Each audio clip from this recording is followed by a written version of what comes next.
A'udzubillahi minasyaitonirrajim. Bismillahirrahmanirrahim. Assalamualaikum warahmatullahi wabarakatuh. Bahwa Sunan Muria itu adalah wali yang sakti. Kuat fisiknya. Dapat dibuktikan dengan letak padepokannya yang terletak di atas gunung. Menurut pengalaman penulis, jarak antara kaki udagan atau tangga dari bawah bukit sampai ke makam Sunan Muria tidak kurang dari 750 meter. Bayangkanlah jika Sunan Muria dan istrinya atau dengan muridnya setiap hari harus naik turun naik guna menyebarkan agama Islam kepada penduduk setempat, atau berdakwah kepada para nelayan dan pelaut serta para pedagang. Hal itu tidak dapat dilakukannya tanpa adanya fisik yang kuat. Soalnya, menunggang kuda tidak mungkin dapat dilakukan untuk mencapai tempat tinggal Sunan Muria. Harus jalan kaki. Itu berarti Sunan Muria memiliki kesaktian tinggi. Demikian pula murid-muridnya. Bukti bahwa Sunan Muria adalah guru yang sakti mandraguna dapat ditemukan dalam kisah perkawinan Sunan Muria dengan Dewi Roroyono. Dewi Roroyono adalah putri Sunan Ngerang, yaitu seorang ulama yang disegani masyarakat karena ketinggian ilmunya. Tempat tinggalnya di Juwana. Demikian saktinya Sunan Ngerang ini sehingga Sunan Muria dan Sunan Kudus sampai berguru kepada beliau. Pada suatu hari Sunan Ngerang mengadakan syukuran atas usia Dewi Roroyono yang genap 20 tahun. Murid-muridnya diundang, semua seperti Sunan Muria, Sunan Kudus, Adipati Pathakwarak, Kapa dan adiknya Gentiri. Tetangga dekat juga diundang. Demikian pula sanak kadang yang dari jauh. Setelah tamu berkumpul, Dewi Roroyono dan adiknya yaitu Dewi Roro Pujiwati keluar menghidangkan makanan dan minuman. Keduanya adalah darah-darah yang cantik rupawan, terutama Dewi Roroyono yang berusia 20 tahun bagaikan bunga yang sedang mekar-mekarnya. Bagi Sunan Kudus dan Muria yang sudah berbekal ilmu agama dapat menahan pandangan matanya sehingga tidak terseret oleh godaan setan. Tapi seorang murid Sunan Ngerang yang lainnya yaitu Adipati Pathakwarak memandang Dewi Roroyono dengan mata tidak berkedip melihat kecantikan gadis itu. Sewaktu menjadi cantrik atau murid Sunan Ngerang, yaitu ketika Pathakwarak belum menjadi seorang adipati, Roroyono masih kecil, belum nampak benar kecantikannya yang mempesona. Sekarang gadis itu benar-benar membuat Adipati Pathakwarak tergila-gila. Sepasang matanya hampir melotot memandangi gadis itu terus-menerus. Karena dibakar api asmara yang menggelora, Pathakwarak tidak tahan lagi. Dia menggoda Roroyono dengan ucapan-ucapan yang tidak pantas. Lebih-lebih setelah lelaki itu bertindak kurang ajar. Tentu saja Roroyono merasa malu sekali. Lebih-lebih ketika lelaki itu berlaku kurang ajar dengan memegangi bagian-bagian tubuhnya yang tak pantas disentuh. Si gadis naik pitam. Nampan berisi minuman yang dibawanya sengaja ditumpahkan ke pakaian sang adipati. Pat Hakwarak menyumpah-nyumpah. Hatinya marah sekali diperlakukan seperti itu. Apalagi dilihat para tamu menertawakan kekonyolan itu. Dia pun semakin malu. Hampir saja Roroyono ditamparnya kalau tidak ingat bahwa gadis itu adalah putri gurunya. Roroyono masuk ke dalam kamarnya. Gadis itu menangis sejadi-jadinya karena dipermalukan oleh Pat Hakwarak. Malam hari tamu-tamu dari dekat sudah pulang ke tempatnya masing-masing. Tamu dari jauh terpaksa menginap di rumah Sunan Ngerang, termasuk Pat Hakwarak dan Sunan Muria. Namun hingga lewat tengah malam, Pat Hakwarak belum dapat memejamkan matanya. Pat Hakwarak kemudian bangkit dari tidurnya, mengendap-endap di kamar Roroyono. Gadis itu disiramnya sehingga tak sadarkan diri. Kemudian melalui genteng Pat Hakwarak melorot turun dan membawa lari gadis itu melalui jendela. Dewi Roroyono dibawa lari ke Mandalika, wilayah Keling atau Kediri. Setelah Sunan Ngerang mengetahui bahwa putrinya diculik oleh Pat Hakwarak, maka beliau berikrar siapa saja yang berhasil membawa putrinya kembali ke Ngerang akan dijodohkan dengan putrinya. Itu bila perempuan akan dijadikan saudara Dewi Roroyono. Tak ada yang menyatakan kesanggupannya, karena semua orang telah maklum akan kehebatan dan kekejaman Pat Hakwarak. Hanya Sunan Muria yang bersedia memenuhi harapan Sunan Ngerang. Saya akan berusaha mengambil Diajeng Roroyono dari tangan Pat Hakwarak, kata Sunan Muria.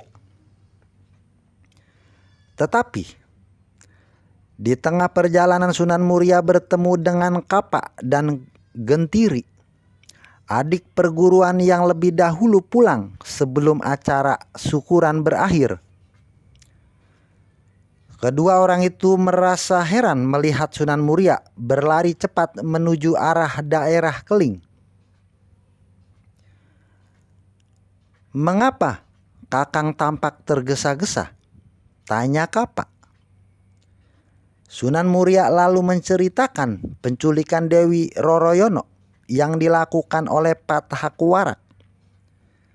Kapa dan Gentiri sangat menghormati Sunan Muria sebagai saudara seperguruan yang lebih tua. Keduanya lantas menyatakan diri untuk membantu Sunan Muria merebut kembali Dewi Roroyono. Kakang sebaiknya pulang ke Padepokan Gunung Muria. Murid-murid Kakang sangat membutuhkan bimbingan. Biarlah kami yang berusaha merebut Diajeng Roroyono kembali. Kalau berhasil, Kakang tetap berhak mengawininya. Kami hanya sekedar membantu. Demikian kata Kapa. Aku masih sanggup untuk merebutnya sendiri, ujar Sunan Muria. Itu benar. Tapi membimbing orang memperdalam agama Islam juga lebih penting. Percayalah pada kami. Kami pasti sanggup merebutnya kembali kata Kapak ngotot. Sunan Muria akhirnya meluluskan permintaan adik seperguruannya itu.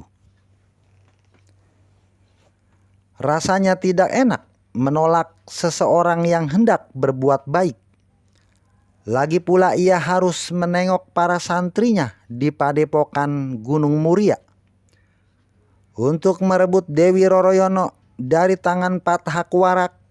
Kapak dan Gentiri ternyata meminta bantuan seorang Wiku Lodang Datuk di Pulau Seprapat yang dikenal sebagai tokoh sakti yang jarang tandingannya. Usaha mereka berhasil. Dewi Roroyono dikembalikan ke Ngerang. Hari berikutnya Sunan Muria hendak ke Ngerang, ingin mengetahui perkembangan usaha Kapak dan Gentiri. Di tengah jalan beliau bertemu dengan Adipati Pathakuwarak. "Hai Pathakuwarak, berhenti kau," bentak Sunan Muria. Pathakuwarak yang sedang naik kuda terpaksa berhenti karena Sunan Muria menghadang di depannya. "Minggir, jangan menghalangi jalanku," hardik Pathakuwarak. "Boleh, asal kau kembalikan Dewi Roroyono." "Goblok, Roroyono sudah dibawa Kapak dan Gentiri. Kini aku hendak mengejar mereka," upat Pathakuwarak. "Untuk apa kau mengejar mereka?" "Merebutnya kembali," jawab Pathakuwarak dengan sengit. "Kalau begitu langkahi dulu mayatku. Roroyono telah dijodohkan denganku," ujar Sunan Muria sambil pasang kuda-kuda. Tanpa basa-basi, Pathakuwarak melompat dari punggung kuda. Dia merangsak ke arah Sunan Muria dengan jurus-jurus cakar harimau. Tapi dia bukan tandingan putra Sunan Kalijaga yang memiliki segudang kesaktian. Hanya dalam beberapa kali gebrakan, Pathakuwarak telah jatuh atau roboh di tanah dalam keadaan fatal. Seluruh kesaktiannya lenyap dan ia menjadi lumpuh. Tak mampu untuk bangkit berdiri apalagi berjalan. Sunan Muria kemudian meneruskan perjalanan ke Juwana. Kedatangannya disambut gembira oleh Sunan Ngerang. Karena Kapak dan Gentiri telah bercerita secara jujur bahwa mereka sendirilah yang memaksa mengambil alih tugas Sunan Muria mencari Roroyono. Maka Sunan Ngerang pada akhirnya menjodohkan Dewi Roroyono dengan Sunan Muria. Upacara pernikahan pun segera dilaksanakan. Kapak dan Gentiri berjasa besar. Itu diberi hadiah tanah di Desa Buntar. Dengan hadiah itu keduanya sudah menjadi orang kaya yang hidupnya serba berkecukupan. Sedang Sunan Muria segera memboyong istrinya ke padepokan Gunung Muria. Mereka hidup bahagia karena merupakan pasangan yang ideal. Tidak demikian halnya dengan Kapak dan Gentiri.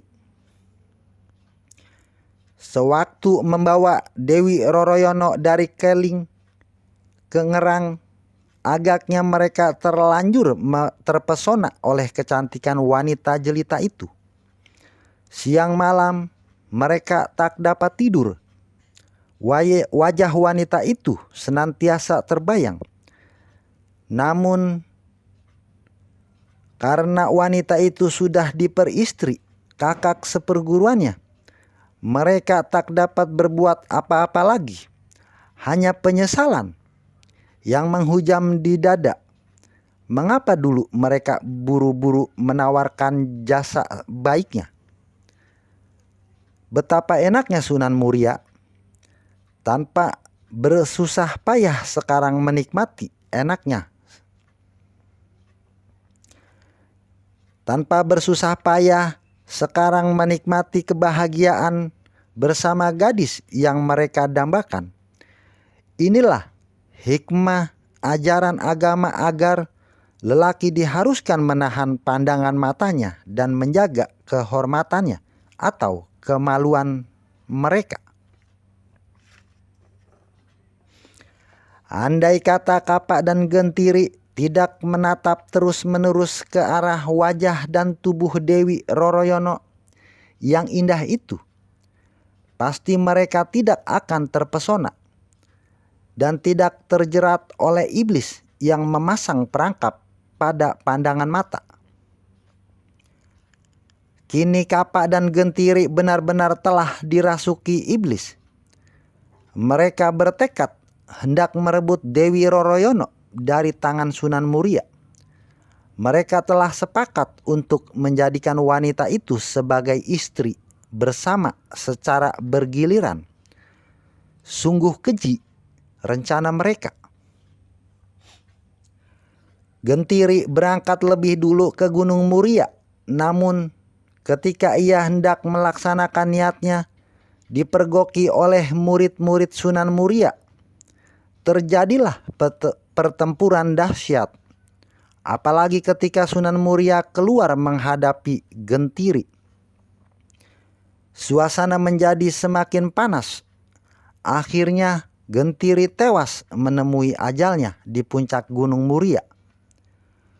Kematian Gentiri cepat tersebar ke berbagai daerah, tapi tidak membuat surut niat kapak. Kapak cukup cerdik. Dia datang ke Gunung Muria secara diam-diam di malam hari. Tak seorang pun yang mengetahuinya. Kebetulan pada saat itu Sunan Muria dan beberapa murid pilihannya sedang bepergian ke Demak Bintoro. Kapak menyirap murid-murid Sunan Muria yang berilmu rendah, yang ditugaskan menjaga Dewi Roroyono.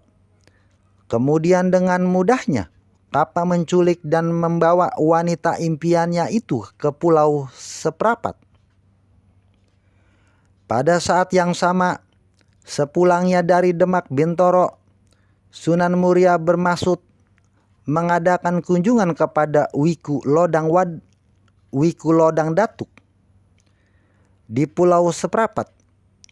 Ini biasanya dilakukannya bersahabat dengan pemeluk agama lain bukanlah suatu dosa. Terlebih, Sang Wiku itu pernah menolongnya merebut Dewi Roroyono dari Pathak Warak. Seperti ajaran Sunan Kalijaga yang mampu hidup berdampingan dengan pemeluk agama lain dalam suatu negeri, lalu ditunjukkan akhlak Islam yang mulia dan agung. Bukannya berdebat tentang perbedaan agama itu sendiri, dengan menerapkan ajaran-ajaran akhlak yang mulia itu, nyatanya banyak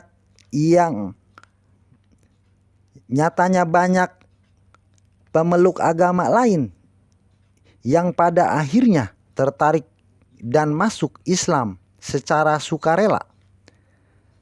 Ternyata kedatangan Kapak ke Pulau Seprapat itu tidak disambut baik oleh Wiku Lodang Datuk. Memalukan. Benar-benar nista perbuatanmu itu. Cepat kembalikan istri kakang seperguruanmu sendiri itu. Hardik Wiku Lodang Datuk dengan marah. Bapak guru ini bagaimana? Bukankah aku ini muridmu? Mengapa tidak kau bela? Protes Kapak. Sampai mati pun aku takkan sudi membela kejahatan budi pekerti walau pelakunya itu muridku sendiri. Perdebatan antara guru dan murid itu berlangsung lama. Tanpa mereka sadari Sunan Muria sudah sampai di tempat itu. Betapa terkejutnya Sunan Muria melihat istrinya sedang tergolek di tanah dalam keadaan terikat kakinya dan tangannya. Sementara Kapak dilihatnya sedang adu mulut dengan gurunya, yaitu Wiku Lodang Datuk. Begitu mengetahui kedatangan Sunan Muria, Kapak langsung melancarkan serangan dengan jurus-jurus maut. Wiku Lodang Datuk menjauh, melangkah menuju Dewi Roroyono untuk membebaskan dari belenggu yang dilakukan Kapak. Bersamaan dengan selesainya Sang Wiku membuka tali yang mengikat tubuh Dewi Roroyono, tiba-tiba terdengar jeritan keras dari mulut Kapak. Ternyata serangan dengan pengerahan aji kesaktian yang dilakukan Kapak berbalik menghantam dirinya sendiri. Itulah ilmu yang dimiliki Sunan Muria, mampu mengembalikan serangan lawan. Karena Kapak mempergunakan aji pamungkas, yaitu puncak kesaktian yang dimiliki, maka ilmu itu akhirnya merenggut nyawanya sendiri. "Maafkan saya, Tuan Wiku," ujar Sunan Muria agak menyesal. "Tidak mengapa. Menyesal aku telah turut memberikan ilmu kepadanya. Ternyata ilmu itu digunakan untuk jalan kejahatan," gumam Sang Wiku.